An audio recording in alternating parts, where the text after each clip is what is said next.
Okay, game to na agad tayo mga boss dito sa dalawang kapitan na to. Parang pinagbiyak na buko lang oh. At sa mga nagtatanong guys, naka-Discord kami. Ayan, pinapakita nila yung before and after ng game.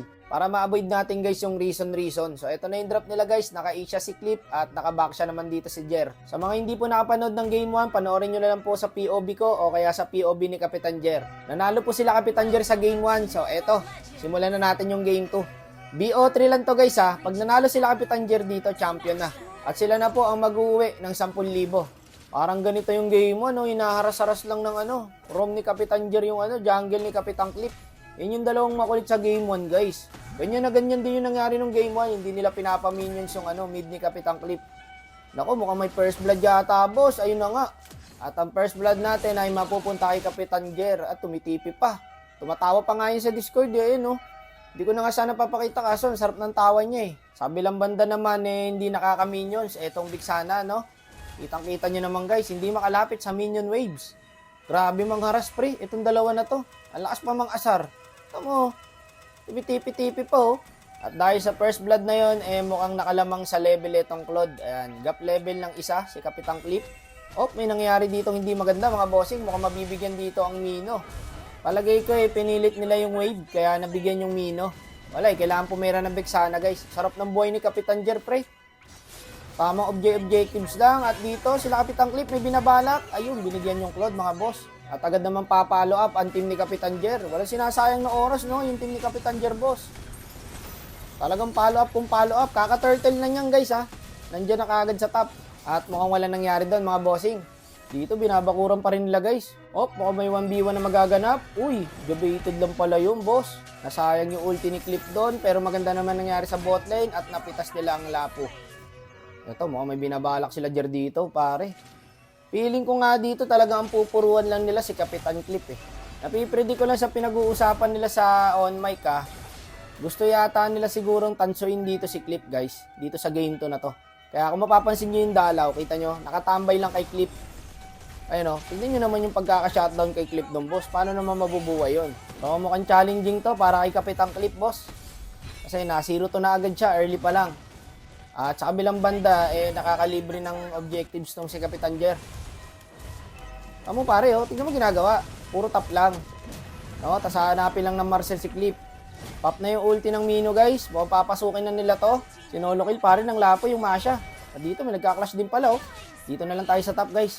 Mas maganda yung clash dito, Tingnan mo, pinaulan na ng ulti ng Claude, Ayun na, sinasabi ko. Talagang pupuruan lang si Clip dito, guys. Kailangan magdoble kahit ni Clip dito para makabawi. Kasi ang laro talaga nila Clip, boss. Late game talaga yan. Alam nyo yan. Uy, umakit yung Masha, boy. Ako, patay si Jer. Walang gulong. At pero mukhang makaka-trade din, mga bossing. Pero mukhang bad trade pa yata kasi nadalawan pa sila. Ang taba na ng Claude dito, sa palagay ko. Ito, 1v1, jungle sa jungle, boss. Gago, ayaw nila tantanan si Clip, boy. Pero andyan na yung mga bata ni Clip, Kaso kasi, boy, ang galing talaga ng mid ni Kapitan Jer. Sa totoo lang, kita niyo yung ginagawa ng Marcel. Talagang tina-challenge siya si Clip, Handa nga siya mamatay, mabisit niya lang si Clip. Tingin ko dito sila nalulugi, Kasi nakukuha lahat ni Jer yung objectives, guys, Ang ginagawa nila Clip talaga, pre, di talaga sila nagte-turtle. Talaga nagte-trade sila. Sakit lang ng Claude, brother. At mukhang mabibigyan din yata yung Claude dito. Wala nang BMI, guys. Yung Masha nila, namumulot na ng kalat, no? Agapulot na ng low HP. Malalim yung lapo, pare, Kaya pala, papasok. Sagitno dito. Hindi ko sure, guys. Kasi sagitno talaga to, Grabe, pre. Sinasakal na sila Kapitan Clip. Tinatadtad na ng TP, boss, Alam ko dito na yun. Nagsama-sama na sila Clip, Music, please. Ang galing ng Eve dito, guys. Bibigyan siya, Naka-flicker agad. Marcel dito. Hinarangan lahat, boss. Parang gate na gawa sa puno ng Nara. Bagong galing ng Marcel. Hindi naabot yung Eve. Nakalatag pa siya ng ulti. Pero nandun yung Masha. Nakamot yung likod niya. Okay, one down. Bagsak yung Eve. Pero yung Masha dito, talagang backline lang ang gusto. Claude dito, bumackline din. At doon na nalugi ang kupunan ni Kapitan Clip. Kumende dun sa Marcel, pati sa Eve, guys. Ang pakay nila Clip talaga kasi dun, guys, yung Eve. Kaso sinarado ng Marcel yung gate, boss. Okay, item check tayo mabilisan, guys. Post nyo na lang kung may item kayo na gusto malaman. First Lord, kila Kapitan Jer at mukhang may bakbaka na naman. Patuntugin na yung tambol dyan, boss. Ang ganda na naman ng latan ng Eve doon at lumatag din si Kapitan Clip. Pero laban naman ng backline, mga boss. Ang ganda ng clutch spray. Lagi may bakbakan sa left, sa mid, tsaka sa right. Talagang basagan ng backline to, mga boss. At mukhang draw lang po ang laban doon. Nagkapitasan lang ng isa. Ito, up na yung Lord sa top. Ang hirap pala mag-shoutcast, guys. Nakakatayo ng lalamunan. Makakapasok kaya yung Lord? Ayun, naprotektahan pa yung barrier sa top, pero basag na yung barrier sa mid. Ito, magandang laban to. Up na yung Lord, 5 seconds. Ang gagawin nila Kapitang Clip dito, magko-conceal play sila. Dito, buhay-buelo pa. Inaantay pa yung kumandang kapitan. Kung anong mangyayari, patugtugin na natin yung tambol, boy. Ito na yun eh. Di ba sila nakita doon? Feeling ko hindi sila nakita eh. Kaya nabigla si Jer dito, patay yung Claude eh. Ayun, no? Nawala agad yung Claude. Tas ang ganda ng latag ng Eve. Ang ganda rin sana ng latag ni Clip. Ang problema ni Clip, kinuha kagad siya ng Marcel, pati ng Lapo. Kaya hindi siya nakaporma. Tapos tingnan yung ulti ng Eve, pre. Ang galing pumesto ng mid nila Jer, pre. Legit lang. Napakahusay ng mid na to.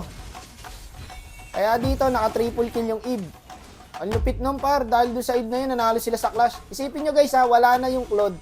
Wala na rin si Jer. Dahil lang talaga sa positioning ng Eve, kaya nanalo sila doon sa clash na yun. Kila Clip sana yun eh. At ayun, dito. Tingnan natin kung madedepan nila Kapitang Clip to. Mainit si Jer dito, pumasok agad, kaya pinatugtog ko na yung tambol eh. Ayun na, nilusaw na rin ng Claude, Brad oh. Nawala agad yung Masha. Madedepa kaya to, guys? Wala, nakapasok yung Lord eh. Kaya kung mapapansin nyo yung Claude dito, Brad, nakapokus na sa goal eh. Naka-lock tower lang. Kaya tingnan nyo. Lock tower na oh. So sa laban na to, ang umangat na kapitan ay si Kapitan Jer. Pero nice try pa rin po kay Kapitan Clip.